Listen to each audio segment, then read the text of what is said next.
মই বিৰিয়ানীৰ লগত গৰু মাংস খোৱাৰ কথা কৈছো বুলি আপুনি ক'ব খুজিছে? আপোনাৰ কোনো লাজ শৰম নাই? আপোনাৰ কোনো মান ইজ্জত নাই?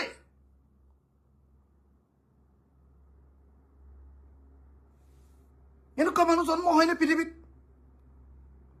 মই শুনিছিলো, হয়নে নহয় মই নাজানো।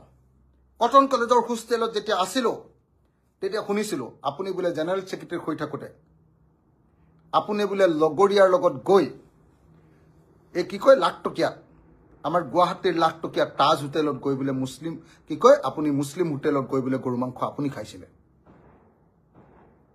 হয়নে নহয় মই নাজানো। সেই প্ৰশ্নৰ উত্তৰ দিব পাৰিব। আৰু আপুনি যি ধৰণৰ 2 নম্বৰ মানুহ নহয়, নেখাব যে কোনো গেৰাণ্টি নাই। আপুনি খাবও পাৰে। আৰু কংগ্ৰেছত থাকোঁতে বিশেষকৈ যেতিয়া আপোনালোকে মুছলমান শোষণ কৰি আছিলে, আপুনি এই যে গুজৰাটৰ কি পানীৰ পাইপত যে মুছলমানৰ তেজ যায় বুলি কৈছিল আপুনি, সেই সময়ত নিশ্চয় আপুনি খাব পাৰে, মোৰ সন্দেহ আছে। সেই সময়ত কিন্তু মই হোষ্টেলত থাকোঁতে আমাৰ বিভিন্নজন তেনেকুৱা ছিনিয়ৰবিলাকে সদায় কয় বোলে হিমন্ত বিশ্ব শৰ্মাই লাখটকীয়াত গৈ গৰু মাংস খাবলৈ যায়, লগত ল'ৰা কিছুমান লৈ বোলে গৰু মাংস খাবলৈ যায়। খাইছিলে নেকি আপুনি? সঁচাকে খাইছিলে নেকি আপুনি?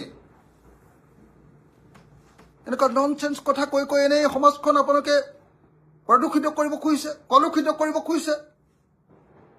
আপোনাৰ বেলেগ কাম নাই? 24 ঘণ্টা হিন্দু মুছলমান হিন্দু মুছলমান।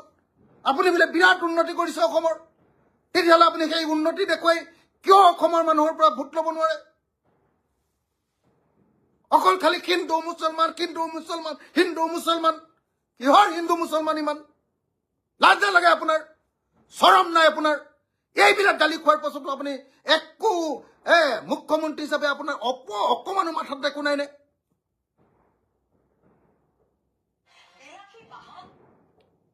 কি হৈছে আপোনাৰ? আপুনি কিহৰ অনবৰতে হিন্দু মুছলমান কৰি থাকে? আমাৰ স্পষ্ট কথা, ৰাইজৰ দল যিদিনাই শাসনলৈ আহিব বা শাসনৰ অংশীদাৰ হ'ব, সেই দিনাৰ পৰাই অসমত NRCখন কমপ্লিট কৰাৰ কাম আৰম্ভ হ'ব।